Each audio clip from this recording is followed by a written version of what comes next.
Terima kasih Tuhan. Berfirmanlah Tuhan oleh kuasa Roh Kudus di dalam nama Tuhan Yesus. Yang siap sama-sama katakan amin. Tepuk tangan yang meriah bagi Tuhan Yesus. Please sit down. Welcome home GBI Pelita. Shalom. Senang ketemu Bapak Ibu yang saya kasihi.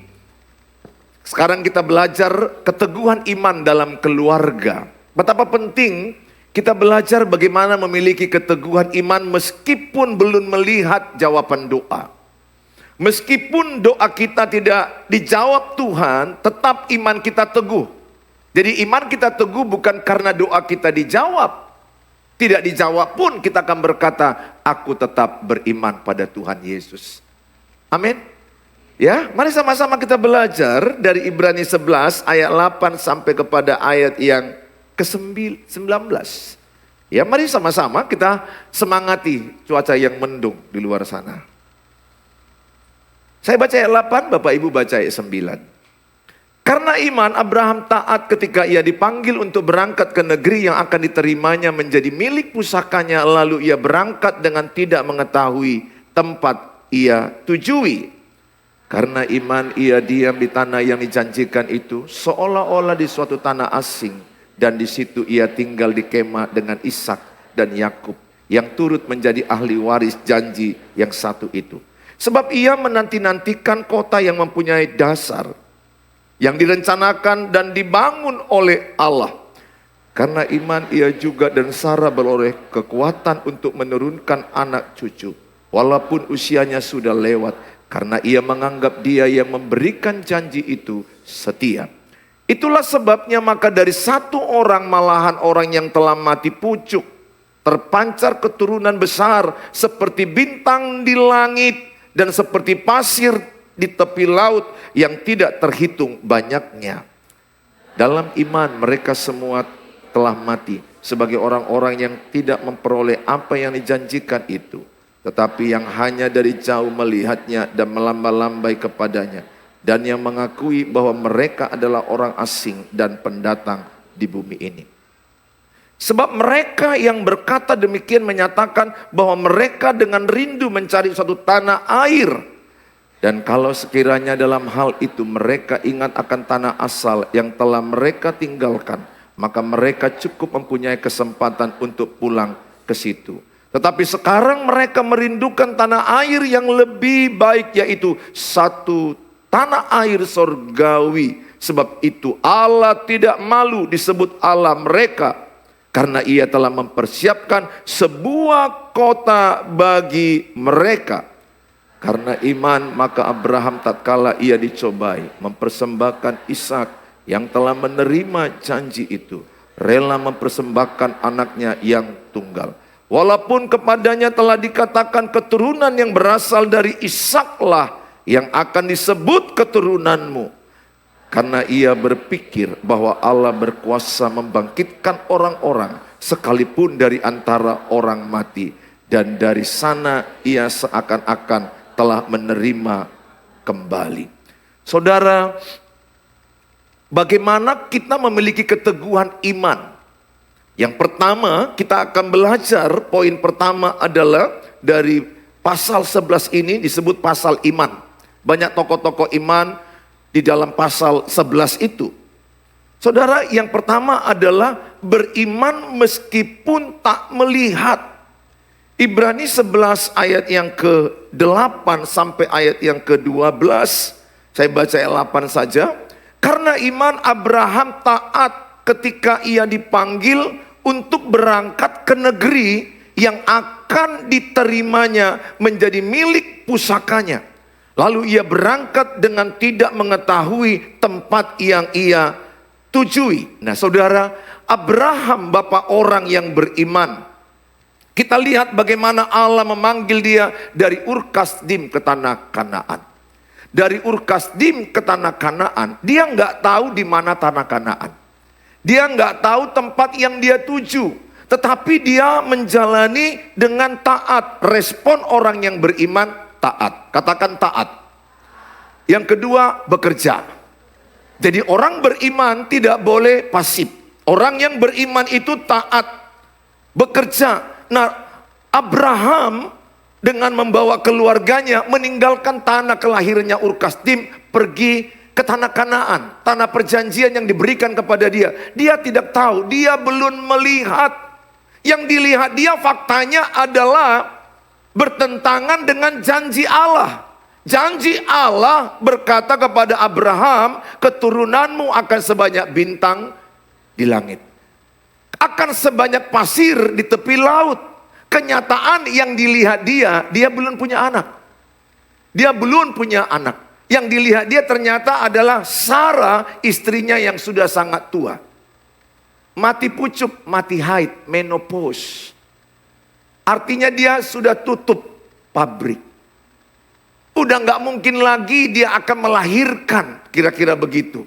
Secara fakta dia melihat bertentangan dengan janji. Coba cek hidup saudara.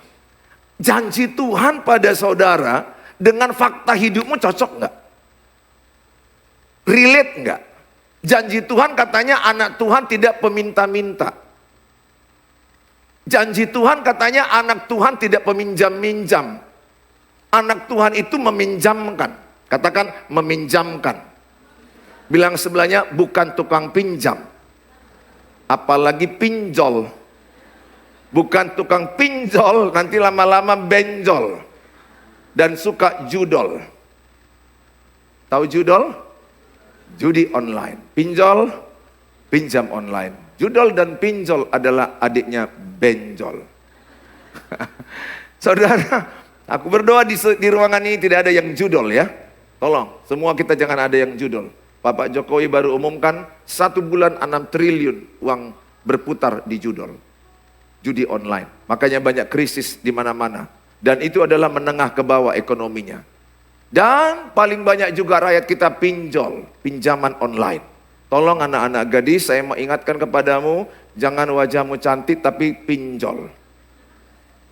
Ya, jangan. Malunya bukan main, dikejar di kampusmu, dikejar di rumahmu, dan diancam di publikasi viral. Betapa malunya lah dirimu kalau engkau diumumkan tidak bayar pinjol. Ya, saudara, faktanya kita masih meminjam-minjam. Faktanya kita masih rumah tangga nggak rukun damai. Saya yakin anak Tuhan keluarganya rukun damai. Waktu itu saya faktanya berantem dengan si cantik manis dari mana? Ya, dari Medan. Saudara, saya pegang iman. Wah, anak Tuhan keluarganya rukun damai. Faktanya kami berantem. Bahkan mau cerai. Itu fakta. Saya berpikir Tuhan janjimu kan kami rukun damai. Tapi kenapa kami berantem? Kenapa kami cekcok? Dia suka cek, aku suka cok. Pagi-pagi cek, malam-malam cok. Cekcok dan besok malamnya cocok. Nah, suami istri kan begitu, pagi-pagi cekcok, malam-malam cocok. Pas cocok nggak ada yang tahu, pas cekcok satu rumah tahu semua. Saudara, itulah misteri suami istri. Jadi kalau kalian lihat ada berantem suami istri, jangan terlalu peduli, biasa aja nyitu. Nanti bentar lagi pun berdua nyitu kemana-mana pergi. Jangan terlalu bawa ke hati. Don't baper. Saya hanya mau katakan sama saudara, faktanya kami berantem. Keuangan janji Tuhan, anak-anak Tuhan tidak meminta-minta, apalagi minjam-minjam. Maka saya berdoa sekali lagi dengan iman, kudoakan semua di ruangan ini, jangan suka minjam-minjam. Tepuk sebelahnya, jangan suka minjam-minjam. Dan tepuk dia, kalau ada pinjamanmu bayarlah. Tepuk aja. Ayo tepuk dia. Daripada dia melongo aja selama khotbah ini, lebih bagus kau tepuk. Karena ada orang dengar khotbah selama khotbah, tepuk dia. Mungkin lagi banyak pinjaman, bayar aja bilang. Baru dia bilang, kayak mana aku bayar? Hemat. Jangan lebih besar pasak daripada tiang. Jangan lebih besar pengeluaran daripada pemasukan. Siapapun rumus ekonomi, kalau lebih besar pengeluaran dari pemasukan, itu stupid, itu bodoh, itu menghancurkan hidupmu. Ingat, biaya hidupmu itu murah, gaya hidupmu yang mahal. Bilang sebelahnya, kurangi gayamu. Bilang sebelahnya, kurangi gayamu. Nggak usah banyak gaya. Kita makan nasi, makan ikan. Udah, bisa pakai sayur, udah cukup. Ini udah, bergaya ke salon, jangan salon-salon mahal. Salon-salon yang sederhana, yang penting inner beauty. Cantik dari dalam. Bukan outer man, tapi inner manmu yang baik. Ya, saya berdoa ibu-ibu juga jangan suka minjam ya bu. Suamimu nanti seteres. Lama-lama seterok dan setop. Ya, betul. Suami ada berapa banyak yang curhat ke saya capek cari uang, istri saya memboros-boroskan uangnya. Dan akhirnya beli-beli yang gak penting. Sosial media, banyak goda-godaan, baju, pakaian yang lain-lain, makanan-makanan yang lewat-lewat di sosmed. Tolong mulai kuasai dirimu. Ingat Ibrani 13 ayat 5, cukupkanlah dirimu dengan apa yang ada padamu. Ya, kurangi stresmu. Saudara yang saya kasihi, firman Allah dengan fakta kadang bertentangan. Tapi saya mengajak semua di ruangan ini, agar saudara memiliki iman yang teguh walaupun belum melihat fakta itu sesuai dengan iman kita. Iman kami rukun damai, tapi faktanya kami bertengkar. Berapa waktu yang lalu, kalau sudah ini bertahun-tahun kami cukup damai. Dan karena saya sudah bertekad tidak satu kata pun suara tinggi kepada istri saya. Itu tekad saya. Jadi kalau suaranya tinggi saya tetap diam. Saya tidak mau. Kalau dulu dia tinggi, aku lebih tinggi. Aku lebih tinggi, dia lebih tinggi. Sehingga lewat pelapon ini. Saling menyaut kami. Saya sekarang no way, tidak. Dan waktunya saya merasa Tuhan menjawab doa saya. Demikian juga keuangan kami. Keuangan kami Tuhan jawab. Pernah istri saya histeris di mobil hanya gara-gara uang kami begitu sangat kurang dan utang kami di bank belum terbayar. Ingat ya, kalau perempuan ini lebih mudah stres kalau uang tidak ada. Laki-laki bisa dia santai-santai nonton bola, padahal nggak makan di rumah. Itulah laki-laki, bayangkan. Kan aneh bin ajaib laki-laki ini. Istri nggak bisa. Istri itu kalau nggak ada uang tunai, dia nggak tenang. Nggak bisa kita bilang sama istri, nggak bisa bilang sama istriku, percaya mah dengan iman Tuhan pasti menyediakan makanan minuman. Lihat burung di udara mah dikasih makanan oleh Tuhan Yesus. Istriku bilang aku nggak burung.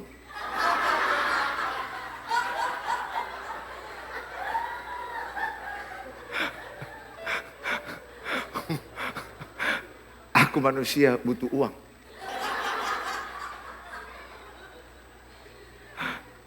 Setuju ya kalian perempuan-perempuan bahwa kalian butuh uang?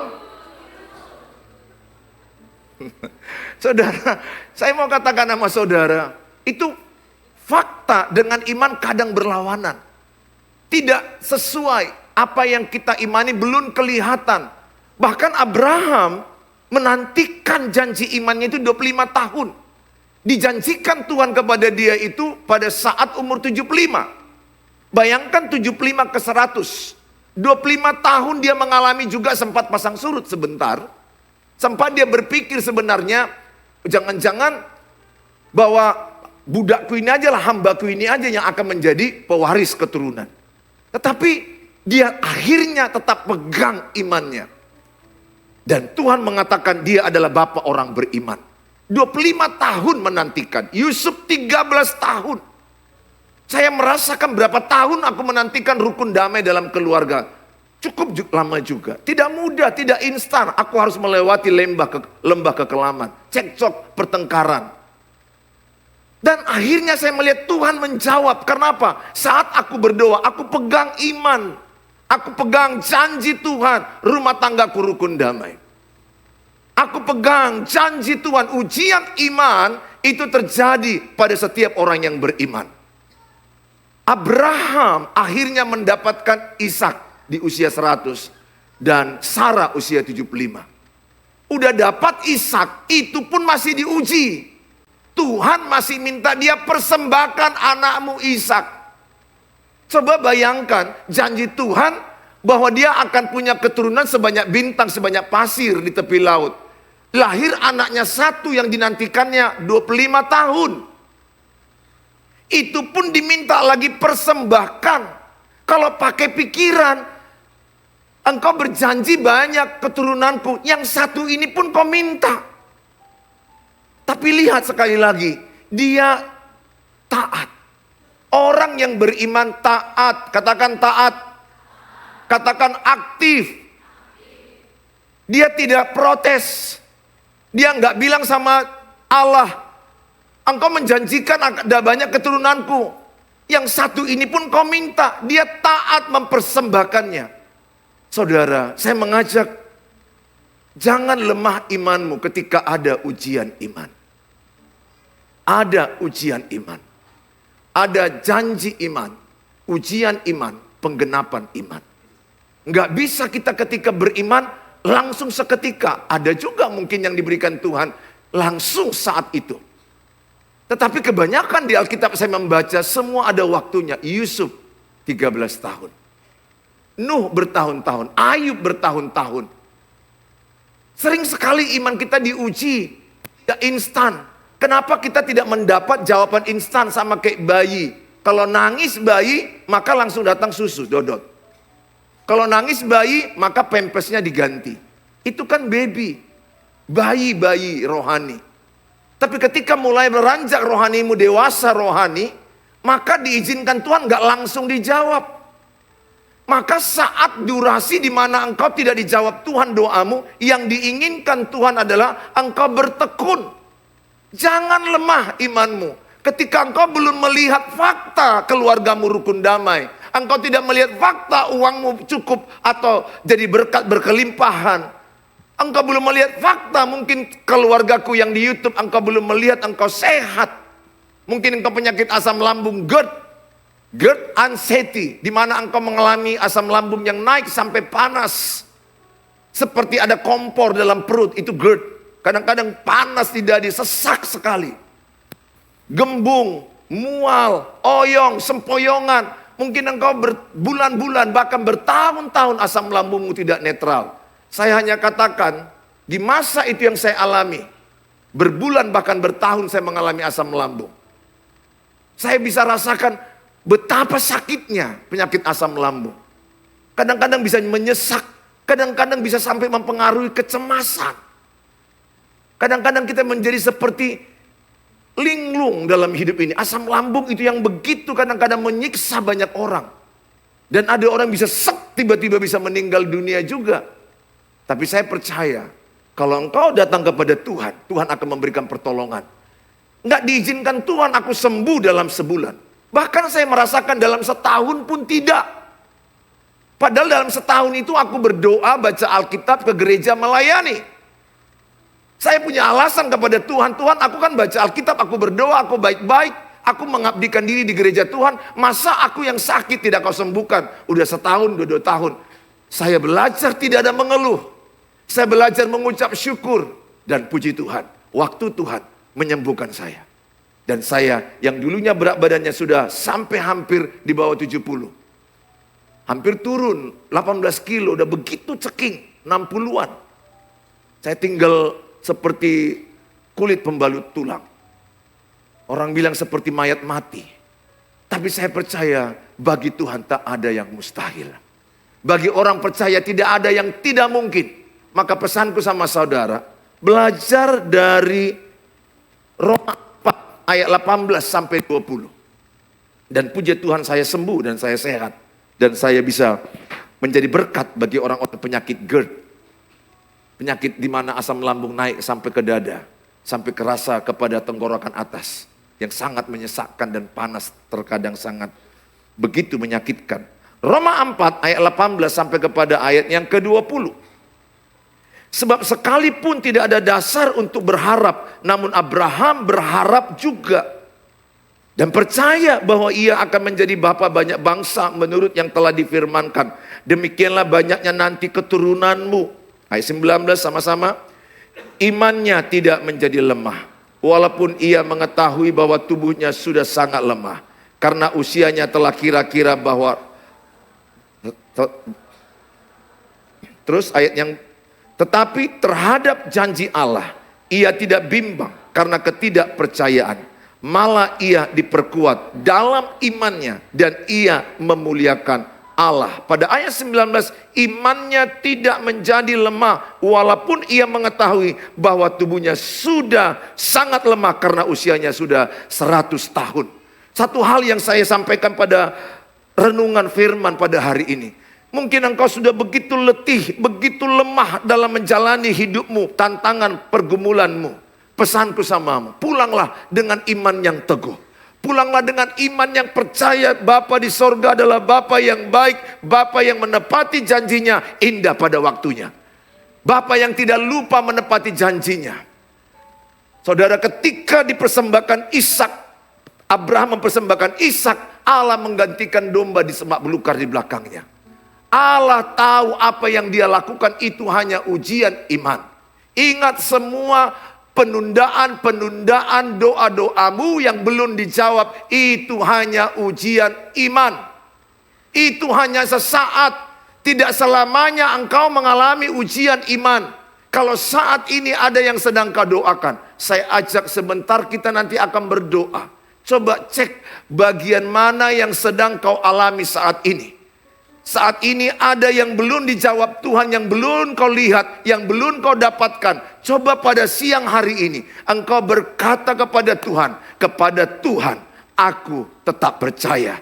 Aku tidak menjadi lemah. Tubuhku boleh lemah. Mungkin engkau keluargaku yang di YouTube engkau berkata. Mungkin berkata engkau sedang rebah di rumah sakit. Mungkin engkau penyakit stroke. Mungkin engkau penyakit bagian ginjal. Sakit bagian daripada asam lambung, sakit daripada bagian paru-paru. Apapun sakitmu saya katakan.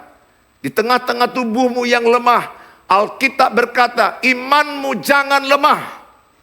Imanmu jangan lemah. Roma 1 ayat 17 berkata, orang benar hidup oleh iman. Lukas 18 ayat 8 berkata, jikalau Allah datang hari ini atau kapanpun, dia hanya mencari adakah iman di hatimu. 2 Korintus 4 ayat 13. Orang yang beriman memperkatakan iman. Katakan memperkatakan iman. Saudara, mana lebih sering memperkatakan apa yang kau imani atau memperkatakan keadaanmu? Mana lebih sering memperkatakan apa yang diharapkan atau memperkatakan situasi? Oke, tes dulu, tes. Siapa yang pernah, kalau saudara pernah sakit, saudara lebih sering mengatakan, wah aku sakit loh. Sakit nggak hanya kepala, ini juga sakit. Sakit lagi, oh sakit lagi, sini pun sakit. Ini pun sakit. Sakit loh. Semualah pokoknya dari kepalanya sampai sakit semua. Jumpa lagi dia sama siang-siangnya jumpa sama dia lagi dirimu, dia akan bilang, sakit loh, semua aku sakit terus. Kenapa ya? Aku sakit-sakit terus ya. Pokoknya hidupku sakit terus lah. Aku sejak lahir sakit loh. Kurasa pun nanti aku mati sakit ya. Dia pokoknya sudah ceritanya sakit-sakitnya terus. Mana yang lebih sering kau lakukan? Memperkatakan sakitmu atau engkau memperkatakan dalam Tuhan Yesus aku sembuh, dalam Tuhan Yesus aku sehat, obat ini diurapi Tuhan, obat ini akan jadi berkat, obat ini akan menjadi kesehatan bagi tubuhku, dalam Tuhan Yesus aku sehat. Mana yang lebih sering saudara ucapkan, sakitmu atau sehatmu?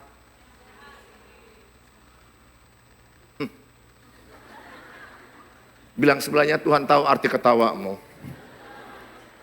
Ketika saudara tidak punya uang, keuanganmu kurang. Mana yang sering saudara ucapkan? Uangku kurang loh. Dan uangku kurang. Entah kenapa ya, aku selalu kurang terus. Terus uang gak pernah cukup-cukup. Mamaku miskin. Tahu gak kau? Opungku pun miskin. Aku tinggal di tempat yang miskin. Miskin kali loh aku. Susah kali aku dan. Mana yang lebih sering kau mengucapkan? Kemiskinanmu atau imanmu? Atau sebaliknya kau mengucapkan, dan aku tahu memang aku kurang uang saat ini. Tapi aku percaya ada Tuhan Yesus yang memberkati saya.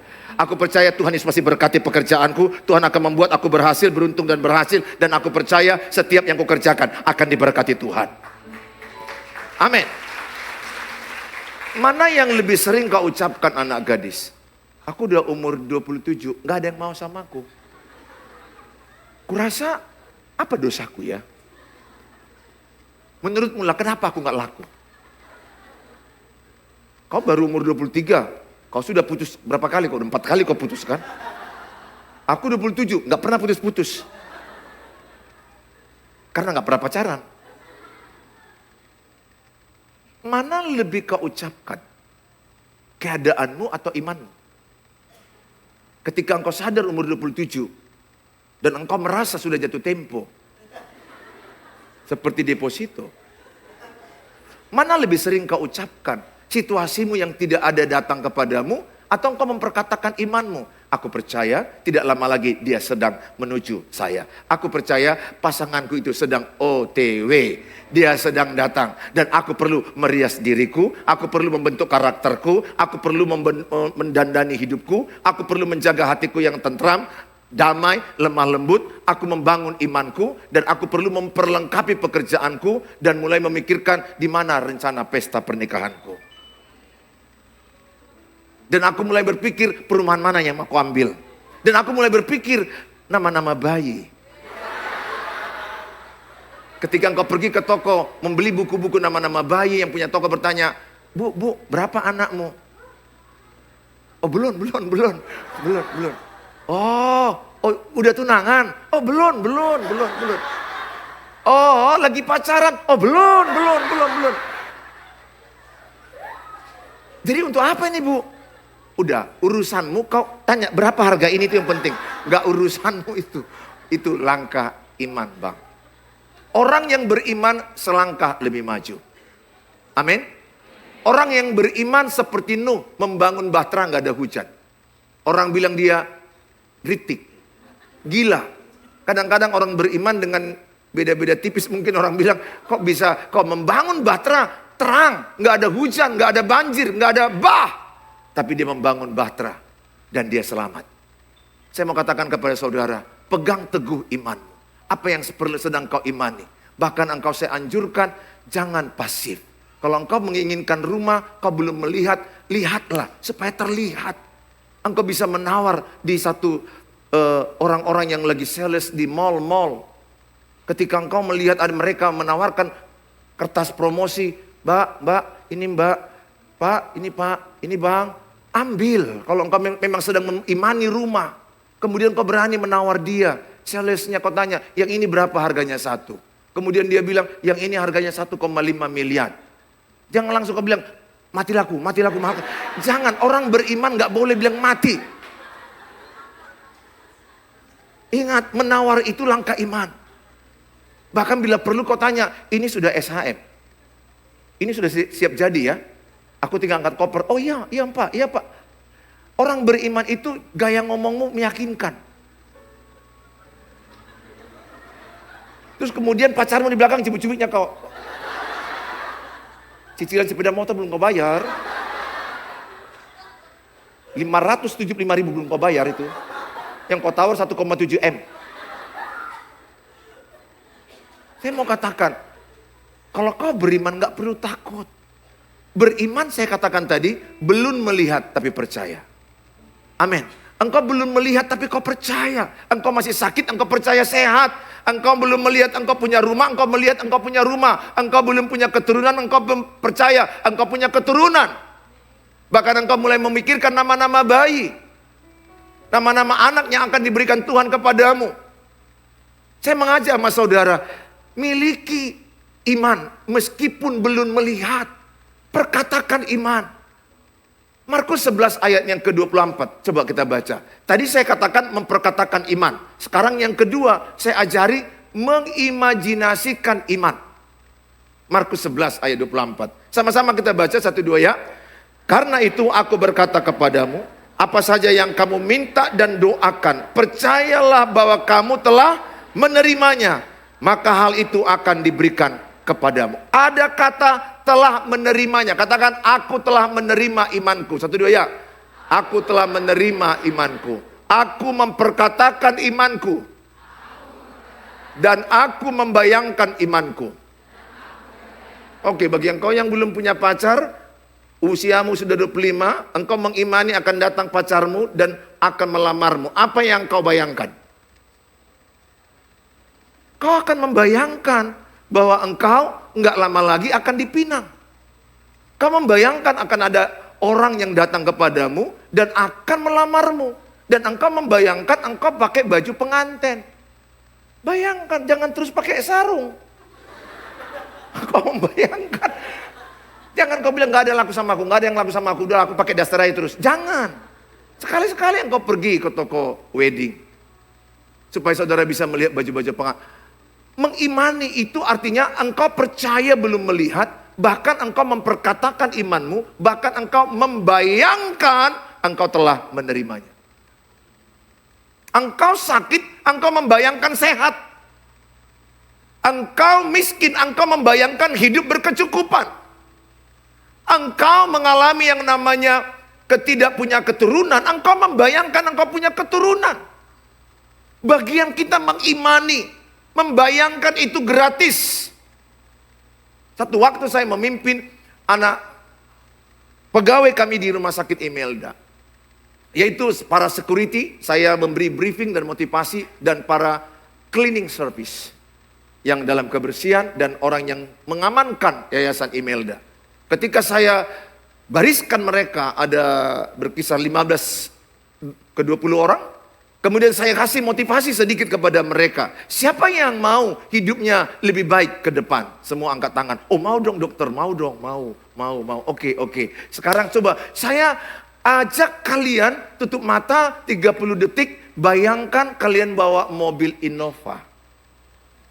Mereka tutup mata 30 detik. Ayo bayangkan kalian bawa mobil Innova, istrimu di sebelah, suamimu di sebelah, anak-anakmu di belakang, dan masuk ke perumahan yang bagus. Saya suruh bayangkan. Kemudian mereka tutup mata ketika aku bilang bayangkan bawa mobil Innova, baru 2 detik, nggak sanggup. Kenapa nggak sanggup saya bilang? Yang terbayang cicilan Pak, cicilan. Arisan belum dibayar Pak, udah narik Pak, belum dibayar. Yang mereka bayangkan fakta. Saya ngajarkan sama mereka, bayangkan itu gratis. Saya berapa waktu yang lalu membayangkan gedung 1000 kursi. Gereja kita terakhir 600 atas bawah. Bobol belakang, bobol atas, genap 1000 kursi. Saya hanya membayangkan, karena waktu KKR Pak Pendeta Billy Lantang, banyak pulang karena 1000 lebih datang. Tapi saya bayangkan bagaimana caranya. Tuhan beri hikmat kepada kami. Bobol itu, tambah kursi lagi 300, bobol lagi atas, udah tambah 100-an. Udah jadi 1000. Tahukah saudara, aku hanya memperkatakan. Aku hanya membayangkan, Tuhan memberikan aku kekuatan dan hikmat. Jangan bayangkan dirimu kerdil, Allahmu besar. Jangan membayangkan engkau menjadi peminta-minta. Bayangkan engkau menjadi orang yang berhasil pada masa waktu ya Tuhan. Ingat bagianmu adalah mengimani, memperkatakan, mengimajinasikan, terlebih melakukan firman Allah. Taat kepada firman Allah. Yang terakhir adalah yang kedua, tetap beriman meskipun tidak dijawab doa kita. Saudara yang saya kasihi, di dalam Ibrani pasal yang ke-11, ayat yang ke-13 saya baca, dalam iman mereka semua ini telah mati sebagai orang-orang yang tidak memperoleh apa yang dijanjikan itu. Tetapi yang hanya dari jauh melihatnya dan melamba-lambai kepadanya. Dan yang mengakui bahwa mereka adalah orang asing dan pendatang di bumi ini. Pada ayat yang ke-39, pada ayat Ibrani 11 ayat 39 dan 40. Sama-sama kita baca, 1, 2 ya. Dan mereka semua tidak memperoleh apa yang dijanjikan itu. Sekalipun iman mereka telah memberikan kepada mereka suatu kesaksian yang baik. Sebab Allah telah menyediakan sesuatu yang lebih baik bagi kita. Tanpa kita, mereka tidak dapat sampai kepada kesempurnaan. Saudara, ayat yang ke-39, dan mereka semua tidak memperoleh apa yang dijanjikan itu, sekalipun iman mereka telah memberikan kepada mereka sesuatu kesaksian yang baik. Artinya apa? Ada iman kita, tetapi nggak terjadi seperti yang kita imani. Maka dikatakan oleh Daniel bilang seperti ini. kepada raja yang menyuruh mereka menyembah patung buatan raja. Maka Daniel, Sadrak, Mesak, Abednego berkata, sekalipun Allahku tidak menolong, aku tetap menyembah Allah. Aku tidak akan percaya menyembah patung. Dia tetap mau menyembah Allah sekalipun doa mereka tidak didengar Tuhan. Dalam kitab Habakuk, saudara, Habakuk pasal yang ketiga, ayat yang ke-17 dan 18. Sekalipun pohon ara tidak berbunga, pohon anggur tidak berbuah, hasil pohon zaitun mengecewakan, sekalipun ladang-ladang tidak menghasilkan bahan makanan, kambing domba terhalau dari kurungan, dan tidak ada lembu sapi dalam kandang. Ayat yang ke-18 sama-sama. Namun aku akan bersorak-sorai dalam Tuhan, beria-ria di dalam Allah yang menyelamatkan aku. Maksudnya adalah meskipun imanmu tidak dijawab Tuhan, engkau tetap beriman kepada Tuhan. Meskipun imanku tidak dijawab Tuhan, aku tetap bersuka cita dalam Tuhan. Aku tetap bersemangat dalam Tuhan. Bukan karena dijawab Tuhan itu imanku tumbuh. Tidak. Imanku tumbuh karena aku percaya Tuhan Yesus. Imanku tumbuh karena aku membaca firman Tuhan. Imanku tumbuh karena aku menghadapi penderitaan. Jadi saya mau katakan iman bertumbuh dari dua hal. Yang pertama baca firman Tuhan. Yang kedua hadapi penderitaan. Jangan tolak penderitaan. Tidak ada orang yang beriman tumbuh tanpa penderitaan. Justru saya punya prinsip lewat penderitaan itu banyak aku bertumbuh iman. Banyak aku mengenal Tuhan. Makanya Abraham berkata, ada orang-orang dalam kitab Ibrani 11, mereka sudah beriman, tetapi dalam perjalanan mereka tidak sampai ke tanah Kanaan. Tapi mereka akan sampai kepada tanah kota sorgawi. Saudara, iman kita yang paling mulia, percayalah ada rumah kita di sorga. Amin. Untuk apa? Saya waktu yang lalu mengimani tanah parkir yang sedang dibangun ruko di sebelah. Mungkin saudara pernah parkir di sana. Itu sudah saya doakan 14 tahun. Dan akhirnya dibeli oleh pengusaha dan dibangun ruko. Waktu saya tahu itu sudah mulai dibangun ruko, saya bilang sama Tuhan, saya doakan itu ribuan kali Tuhan. Bukan hanya saya doakan, saya injak-injak. Lompat-lompat saya, dalam nama Yesus, dalam nama Yesus, dalam nama Yesus. Saya ajak lagi para pelayan-pelayan, dalam nama Yesus. Terus saya ajak lagi staff full timer, ambil meteran, kita meteri tanah orang. Kan nggak dosa memeteri tanah orang. Yang dosa itu adalah kalau aku mengklaim itu tanahku, padahal belum kubayar. Kan nggak dosa. Kami meteri. 18 kali 46,8 Pak Pendeta. Oh, haleluya, doakan. Baca Alkitab, Matius 18, ayat 19-20. 2-3 orang sepakat, apapun yang dibentakkan Tuhan akan dikabulkan. Kami doa, oh haleluya. Lompat lagi, klaim dalam nama Yesus. Sekarang, ruko itu sudah dibangun dan sudah siap mau dijual. Apakah aku tidak beriman? No, aku tetap beriman. Aku tahu Tuhan akan sediakan yang lebih baik menurut jalan-jalan Tuhan. Aku percaya yang terbaik yang Tuhan akan sediakan. Aku bukan Tuhan, dialah Tuhan. Dialah Bapa yang lebih tahu yang terbaik bagi saya. Mungkin engkau sudah pacaran dengan si lamhot yang begitu hot, yang sudah mau membicarakan, kita nanti di mana kalau pesta, Dek? Oh di sini. Di mana? Kita mau sewa hotel mana? Oh di sini. Udah kalian bicarakan. Bukan si lamhot. Si lamhot bilang, sorry Dek, kita nggak jadi. Jangan nangis kau. Baru hasian, baru nalagu. Jangan kau nangis. Si lamhot pergi, si Tagor akan datang. Amin. Si Tagor pergi, si Tigor pun akan datang. Tuhan tahu yang terbaik bagimu. Amin. Tetap semangat, tetap percaya. Karena ada beberapa di antaramu kulihat wajah-wajah yang diputuskan cintamu. Di ghosting, di PHP. Jangan kecewa. Tapi jangan pula di sini ada istri-istri, suaminya lari. Oh, suami yang terbaik akan diberikan Tuhan. Tolong, tidak memenuhi Alkitab. Itu salah menurut Alkitab. Kalau pacaran bolehlah. Kalau cewekmu yang pergi, ingat ya. Sekarang mungkin cewek lebih banyak yang berkhianat. Iya. Bukan hanya cowok, mungkin berimbang. Pacar yang ceweknya yang PHP dia. Tapi saya mau katakan sama kau laki-laki, jangan putus asa.